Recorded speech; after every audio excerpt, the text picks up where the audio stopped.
les gars, si je me demande les caisses grises en premier, ça veut dire on met les caisses grises au plus loin pour pouvoir mettre le matos derrière. Allez, c'est pas parce qu'on est première classe qu'on n'a pas un cerveau, messieurs, on réfléchit avec sa tête par l'extérieur. Oh non, messieurs.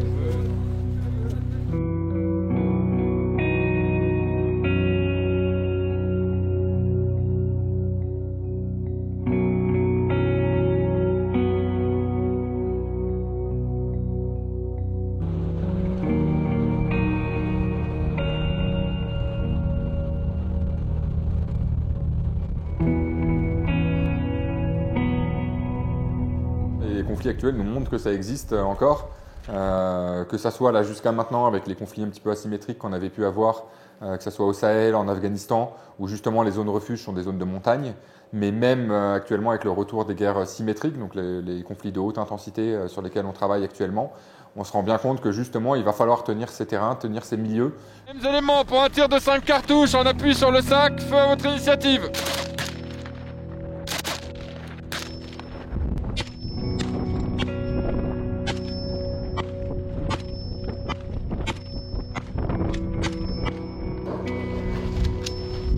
Quand c'est bon. La principale difficulté, ça va être de gérer l'humain déjà, donc de gérer l'homme. C'est-à-dire que si le soldat a froid, s'il commence à trembler, forcément ça va être beaucoup plus dur d'aligner son tir. Et ça va être la gestion du matériel. On a très rapidement de la neige qui va venir se mettre dans les canons.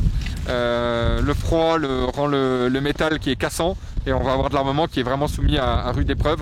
Et c'est beaucoup plus dur de le maintenir en condition de tir. Après, c'est avant 2 heures. Bah, je comptais les réveiller à minuit.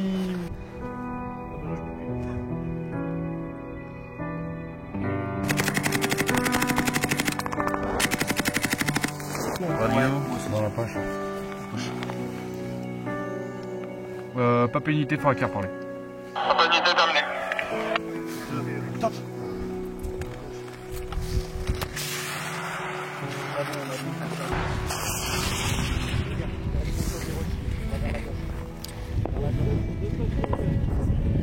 Je pense qu'à notre niveau, en tout cas ceux qui se sont engagés avant la guerre en Ukraine, justement, l'engagement évolue pas forcément. Je pense que c'est plutôt au niveau de la société qu'on se rend compte aujourd'hui que l'armée effectivement est indispensable et que ce retour génère un stress peut-être qu'on avait un petit peu oublié. Mais pour nous, finalement, ça change juste notre manière de nous entraîner face à un ennemi qui évolue et qui n'était pas le même il y a 10 ans qu'il l'est aujourd'hui.